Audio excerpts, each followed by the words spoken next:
Numéro 4. Un projectile est lancé verticalement vers le haut à 50 mètres par seconde. Donc, je lance un projectile vers le haut à 50 mètres par seconde.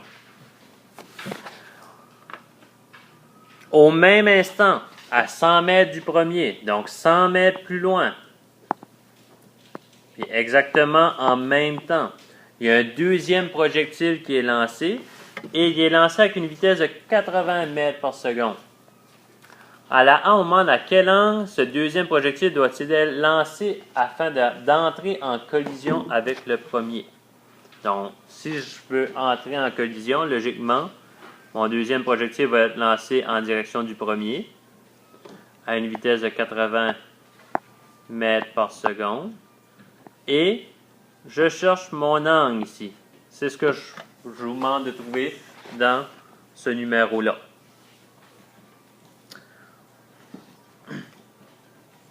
Première chose qu'on va faire,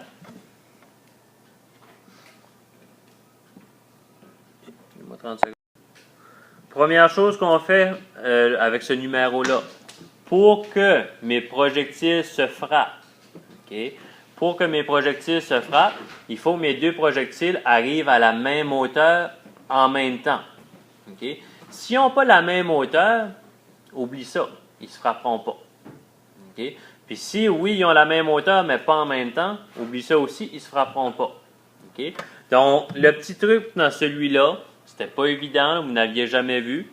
Je vais commencer avec mon premier projectile, celui-là qui a une vitesse de 50 mètres par seconde. Je vais essayer de trouver une équation qui représente sa hauteur en fonction du temps. Que je suis capable de trouver qui représente sa hauteur finalement. Qu'après 2 secondes, je suis capable de calculer comment OK, après 3 secondes, etc. Donc, pour mon premier projectile, si je prends l'équation suivante,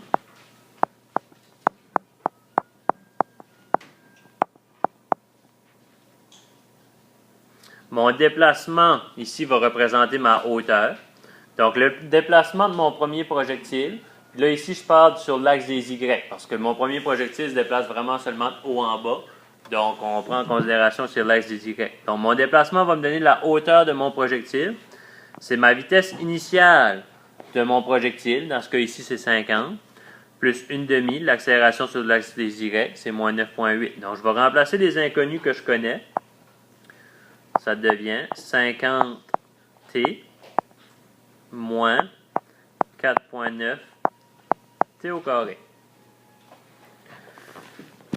Ça, c'est la première équation qui représente la hauteur de mon premier projectile. Est-ce que ça va jusqu'à là? Ensuite de ça, je vais aller travailler avec mon deuxième projectile.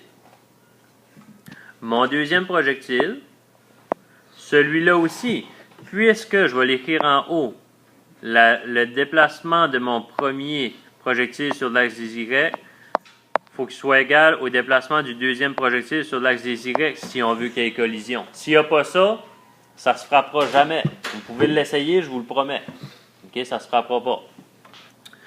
Donc, mon déplacement du deuxième projectile, on peut utiliser la même équation.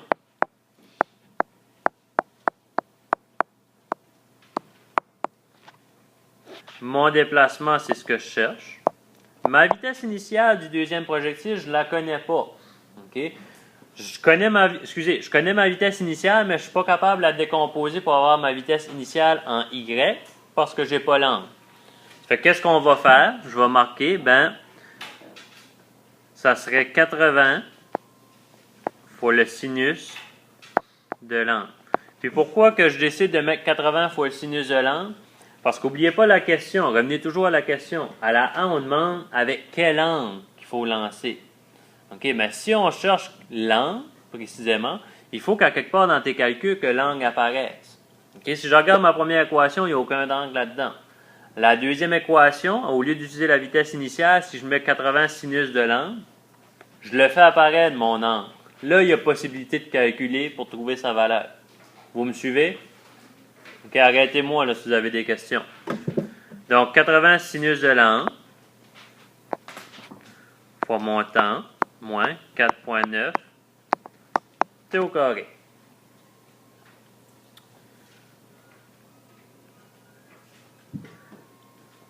à ce moment-là, pour que mes deux projectiles se frappent,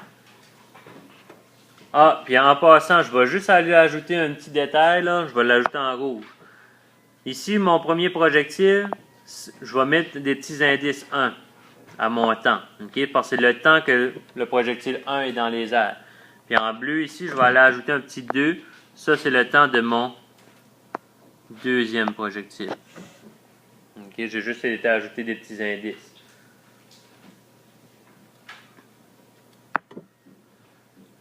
Si on regarde en haut à droite sur mon écran, j'ai dit pour se frapper, il faut que les deux déplacements en Y soient pareils.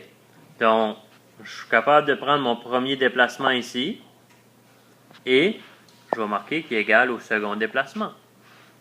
50t moins 4,9 t au carré est égal à 80 sinus de l'angle.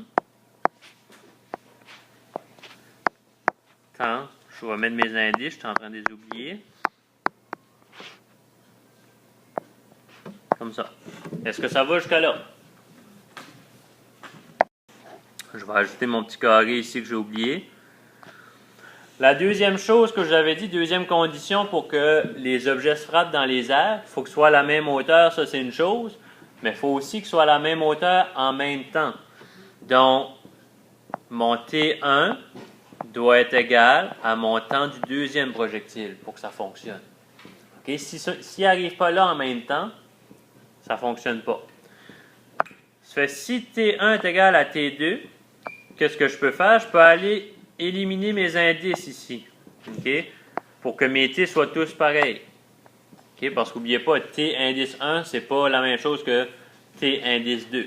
En enlevant les indices, ça devient toutes des T, ça devient la même variable. Rendu à ce point-là, on simplifie cette équation-là. J'ai moins 4,9 t au carré. Si j'envoie ça de l'autre côté, ça va devenir plus 4,9 t au carré. Ça va s'annuler avec celui-là. Mes deux 4,9 t au carré s'annulent.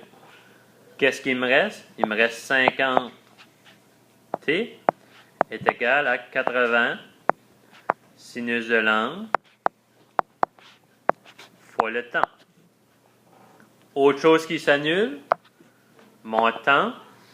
Si je divise par temps d'un côté, je divise par temps de l'autre côté, mes deux t partent. Qu'est-ce qui me reste? 50 est égal à 80 sinus de l'angle. Si je divise par 80 de ce côté ici, je divise par 80 de l'autre côté, le sinus de l'angle,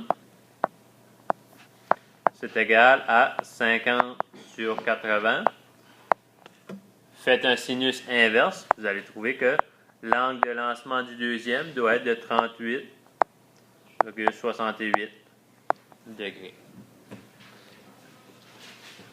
Et ça complète la lettre A du numéro 4.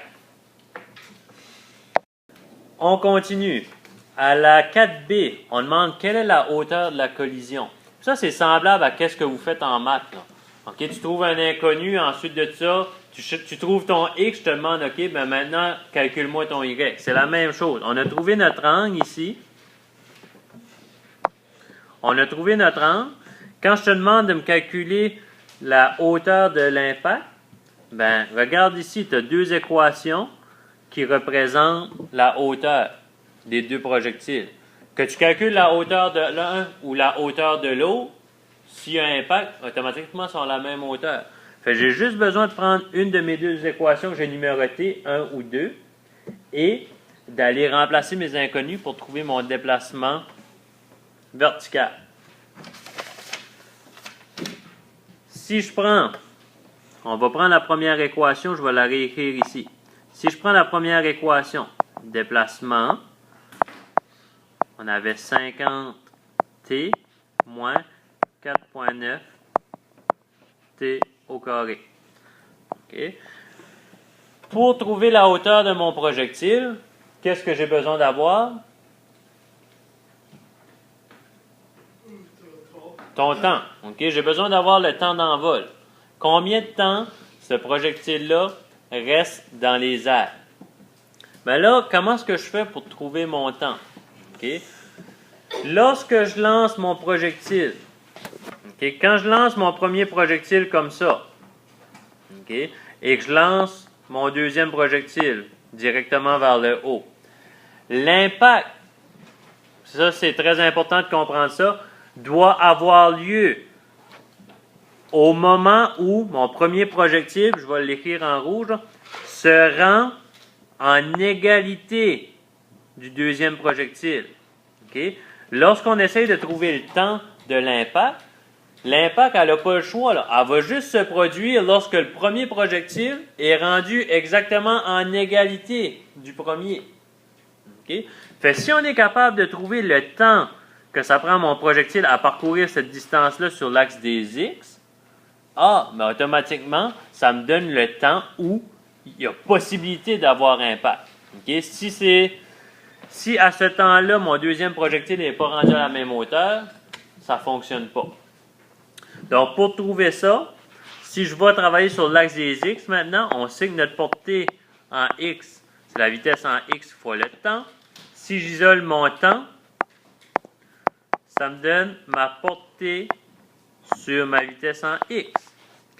Ma portée, tantôt, j'ai dit que le deuxième projectile était placé 100 mètres plus loin. Donc, il faut qu'il parcourt 100 mètres sur l'axe des X pour rejoindre le premier projectile. La vitesse en X, maintenant qu'on a l'angle, on est capable de le calculer. Okay? Ma vitesse en X, ça va être 80 cosinus de 38,68 degrés. On a trouvé notre angle. Okay? Donc, je vais l'écrire 80 cosinus de 38,68. On vient de la trouver à la A. Lorsqu'on calcule ça, on trouve un temps de 1,6 secondes. Une fois que j'ai le temps que ça l'a pris à mon premier projectile pour atteindre le deuxième, je prends ce temps-là et je le remplace dans mon équation. Que tu le remplaces là ou que tu le remplaces dans l'équation 2, puisqu'il y a impact, ça devrait être la même hauteur. Okay? Vous devriez trouver un déplacement de 67,44 mètres. Si je te demande, je te mets dans une situation où tu dois vérifier s'il y a un impact, même style, tu regardes combien de temps ça prend le premier objet à atteindre le deuxième sur l'axe des X, et tu vérifies après ce temps-là, admettons qu'on trouve 3 secondes, tu vérifies après 3 secondes qu'est-ce qu'est la hauteur de chaque objet. Si tu es à la même hauteur, il y a impact. S'il n'est pas à la même hauteur, tu te demandes. C'est tout. Est-ce qu'il y a des questions sur ce problème-là?